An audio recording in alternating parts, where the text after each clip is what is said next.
News on Vanguard Live. I'm Damilola Ogushaki, and I'll be reviewing and analyzing the front pages of the dailies with my guests. Now let's go straight to the paper reviews, and I'm starting with Vanguard. Vanguard this morning is leading with tension in PDP as crisis worsen, elders weigh options. Campaign and council to be unveiled within 2 weeks in Abuja. Substantial progress is being made, that's according to Atiku's camp. Will resolve crisis soon, that's also coming from a PDP leader. You should resign honorably. That's coming from Bode George. Urges a Wike not to jump ship. Wike, one man balancing force. That's according to Mimiko. And you can see that story on page 5 of Vanguard newspaper. And here we have a photo story showing President Muhammadu Buhari receiving the Plateau State Governor, Mr. Simon Lalong, in audience at the State House of Abuja yesterday. And as Mr. Simon Lalong was recently named the Director General of the Bola Tinubu presidential campaign. Now on page 4, we have Obi Tinubu in war of words over fake news allegations. On page 3, we have UTME screening, varsities, others to make 3.3 billion naira from candidates. Daily fuel consumption probe, reps demand details of oil coils and DSDP contracts. Muslim ticket, Pope hasn't told me to reject Director General appointment. That's coming from Lalong. On page 6, we have notorious bandit leader Alhaji Shanono, 17 others killed in Kaduna airstrike. And on page 35, we have Flutterwave raises a staff size by 200, names new chief people and culture officer. And on page 3, we have 2023, Sultan Christian Association of Nigeria signed peace pact. Mobi assets, Buhari withdraws consent over a $1.3 billion oil deal. On page 9, we have train attack, 6 military governors, family members, 60-year-old are released on Gumi and senators' intervention. First half of 2022, more pension funds moving into federal government securities, up at 6.2 to 9 trillion naira. And you can see that on page 19 of the Vanguard newspaper. Away from that, we'll move to The Guardian. The Guardian this morning is leading with presidency turn off South despite religion. Akeredolu insists. We have Lalong. Pope hasn't opposed my Director General appointment.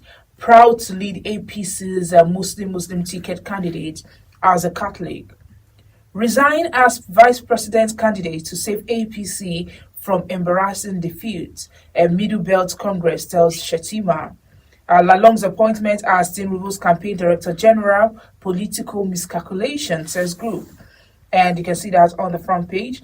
And it continues on page 6. On page 5, we have Akeredolu explains a mix-up in arrest of Kuje prison escapee, Idris Ojo. We also have Igbo youth asks promoters of Tinubu to keep off Southeast. Government will not borrow 1.1 trillion naira to meet ASU's demand, says Governor Umai. And you can see that on page 7 of the Guardian newspaper. And lastly, on the front page of the Guardian, we have a PDP party elders move to constitute a campaign team. Seek patience to end crisis. And you can see that on page 6 of The Guardian. Away from there, we move to The Nation. The Nation is leading with PDP crisis. Why IU must quit now by ex-party chair. Bode George, chairman, candidates can come from one zone. And you can see that on page 4. Nigeria not benefiting from high crude price, says NESG. Akeredolu urges Nigerians to shun religious division. Also, bandits abduct 5 family members. APC NEC meeting for next month. You can see these stories on pages 3 and 28. Stories above, we have train attack, terrorist free family of 6 hostages.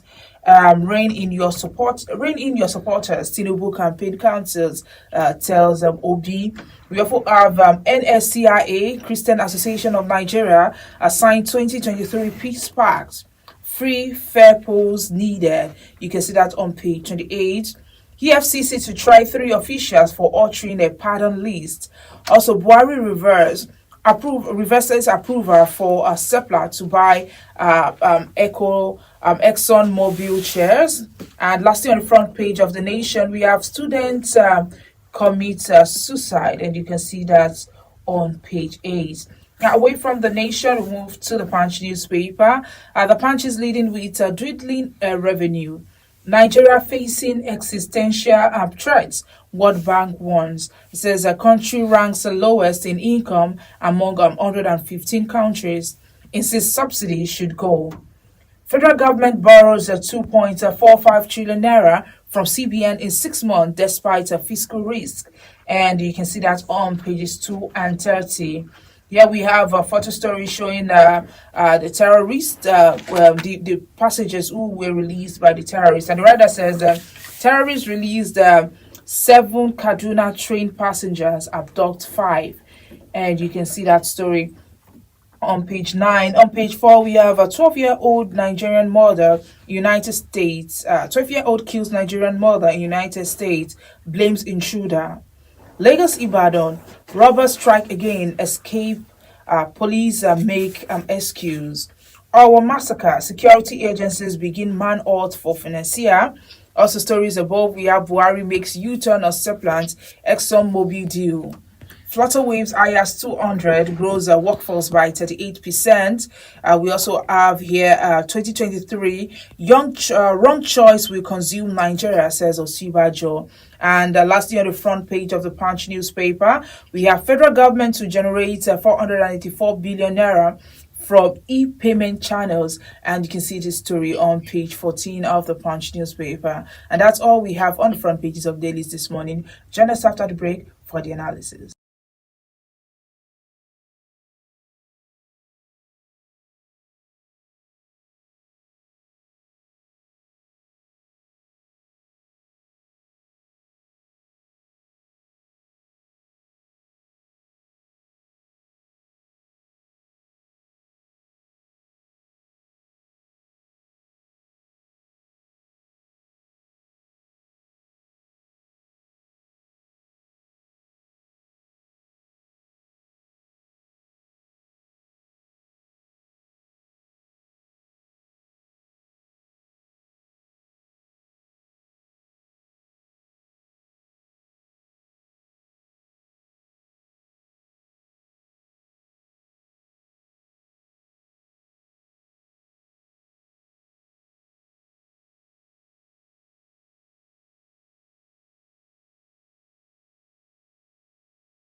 All right, welcome back. If you are just joining me, this is Today in the News on Vanguard Live. I'm Damilola Ogunshakin. Joining me to analyze the front pages of the dailies this morning is Dr. Taye Obatero. He's a journalist, a former Department of Mass Communication, Unijers. Good morning, Dr. Taye Obatero. Thank you very much. Yes. All right, let's move straight to the front pages of dailies this morning. Now, amid tensions, some elders of the People's Democratic Party, that's PDP, yesterday intervened in the crisis rocking the party by giving approval for the constitution of the presidential campaign counters. And according to what Vanguard gathered, they said that while some PDP leaders are pushing for the party to weigh the big stick against those engaged in anti-party crisis, other leaders are more favorably, disposed to ongoing reconciliatory efforts. Now, what do you think about these things going on in PDP? Well, it is expected that after the kind of primaries that they had, there will be differences in opinion and then some cases. And so it is expected because political interests differ and everybody wants to push forward their own political interests. So it is normal. Well, it is also good that the leaders of the party, the elders of the party, are moving to try and reconcile the different parties. It would have been a wrong move to dance to the tune of those who are saying that the big stick should be welded, because that would not be in the interest of the party. They should remember that they are an opposition party and they are trying to do well in the coming election. They need to go in there as a united front. So everything needs to be done. There are rumors that Governor Nyesom Wike might actually leave, APC, leave PDP to join the APC party. What do you think about this, rumors? Yes, the rumor has been on, but he has on one occasion said that he's not thinking of leaving the party. Whether that is true or not is left to be seen. But I think the party leadership and especially the elders should do all they can to win him over and have him to change his mind so that he doesn't go into another party, because we cannot disregard the high voting power that comes from Rivers State, and so any party that has that state supporting it really has a lot going for it. So even if Governor Wike feels aggrieved and is thinking of leaving the party, I think it is incumbent on the party leadership and the elders to try and win him over so that he doesn't leave the party. Because if he leaves and he goes to another party, especially the APC, it's going to affect the chances of the PDP. So it is in their best interest to win him over and ensure that he doesn't leave the party. Because if he leaves the party, like I said, it's not going to serve them well. With this crisis rocking the PDP, they are saying that their campaign is going to start next month. And of course, some people are still talking about, the fact that the rotation didn't go right in the party. And of course, we have others also talking about the vice presidential candidates and all this thing. So do you think they should move the campaign forward, or is it okay for them to start now? It is the time set by INEC for every party to commence its presidential campaign. But one thing is certain: unless they address those issues that people are complaining about, which are valid, they may go into the campaigns with division. Because as the body judge said, you cannot have the presidential candidate of the party coming from a part of the country and the chairman of the party also coming from that same part of the country. It is something that has not been happening. And so the body judge was right to have called on IU to resign honorably. It is part of the sacrifice that must be made if the party is going to be united, because people feel aggrieved that a section of the country appears to be trying to grab everything. And so unless they do that, they will just be wasting their time, because election is about winning. If you go into an election and you end up not winning, you have not achieved anything. So if they are really determined or serious about winning the election, then they must make all the necessary sacrifices and ensure that everybody is on board to go into the election with. Otherwise, they may just find out that they're not going to make much impact in the coming election. Why exactly do you think IU needs to step down, as national chairman of the party?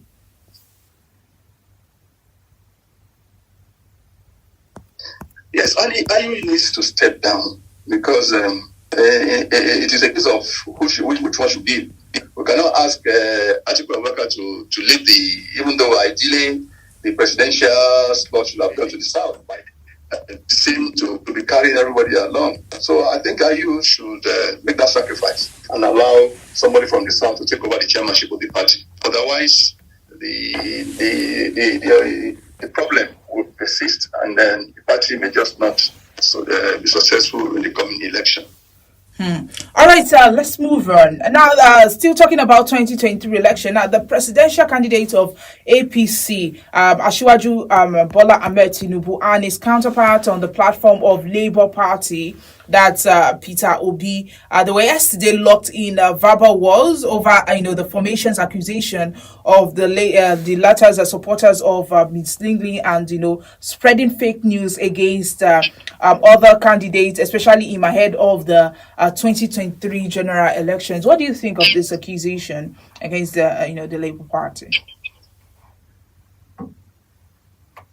The accusations are valid, and it is not new, really, because sometimes it is the candidates themselves that instigate some of this, And sometimes it is the supporters that are overbearing and overzealous, and they go about doing some of these things to just give their candidates an advantage.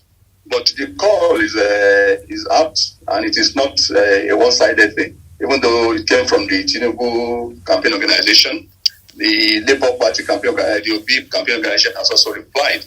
All of their supporters have been involved in these kind of things, and it is good for them to call their supporters to order. One thing that I would say is that with the situation the country is now, people will be more moved by issues than some of these concocted stories, because people really desire for things to get better in the country. There's nobody who is not aware of how things are in the country now, and everybody is desiring that we have a better government after the coming election. So election campaign should be issue-based and not fabricating things against opponents just because you want to have an advantage. So it is in order that but it is not just you'll be supporters that are guilty. All other, even the supporters of Tinubu are also known to have done some things against the OB candidacy too. So all of them, the call should go to all of them to rein in their supporters and ensure that they address issues and not personalities, and not try to pull anybody down. The election campaign should be decent, and that is when we will show that yes, we are really advancing. Otherwise, we're just showing ourselves as still immature democratically.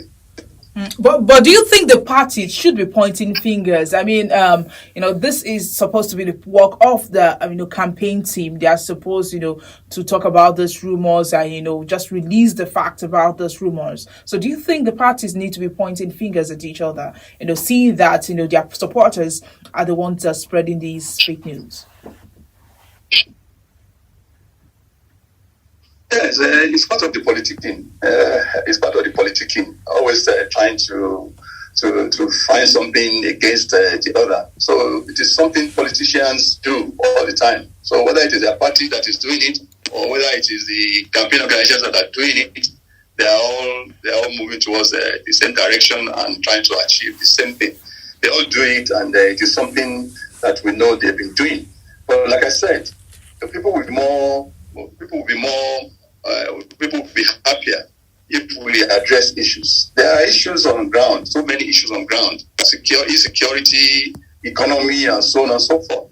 I think parties should focus on that. Let people know what you want to do to address all these issues, rather than taking on personalities and trying to, especially when it borders on fabrications or outright insults on personalities. It's not a decent thing. And I think we should focus more on issues. So parties will always do those things because trying to have a jab against the opponent or the opposition party is what they do. They're stuck in trade. So they will always do it. But like I said, I think campaign should be issue-based. And that is the only way you will be able to win over people to support your party or your candidate.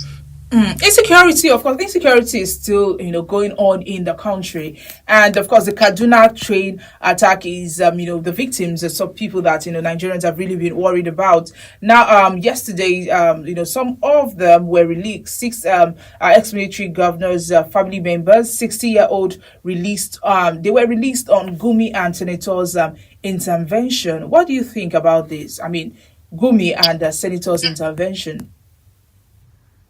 Well, we thank God that their efforts paid off. When I saw the pictures, I was moved to tears, seeing those kids being in captivity for over 80-something days, 86 days or more. And I just imagine what they would have gone through, the trauma and the lasting effects on their psyche. It is a sad thing that it is happening at all, but it is also welcome that they were able to secure their release. We pray that such efforts should be intensified so that those in captivity can be set free also, because it is not a funny thing at all for people to go through this when we have a government in place. I think government should also not just leave the matter to individuals. Government should play its own role to ensure that they secure the release of those still in captivity, and then continue to make efforts to address the problem of insecurity in the country, which is very grave at the moment. All right, another doubt or worries of Nigeria is the ASU strike. And now Governor David Umahi of Ebonyi State yesterday stressed that there was no way the country can borrow, 1.1 trillion naira in order to meet the demand of ASU. What do you think about this? I mean, we've been borrowing money to fund, many other things in the country. But when it comes to education, the governor is saying it might not be possible. Well, it has become clear, very clear, what the priorities of government are, and it's also clear that education is not one of their priorities. Otherwise, they will not be talking about that. If they are able to borrow money to do very, very unimportant things, as far as I'm concerned, you can borrow money to run things that are not important. But when it comes to education, you say you cannot borrow money. But that is even besides the point. When I saw the news, I was wondering where Umahi was coming from. In what capacity was he saying what he was saying? Is he a member of the federal government, or because he belongs to the ruling party? A lot of them just talk, and it shows why we're where we are. When we have leaders who are not deep, who are not cerebral, who just talk on the spur of the moment without adequate thinking, then this is the kind of things you get.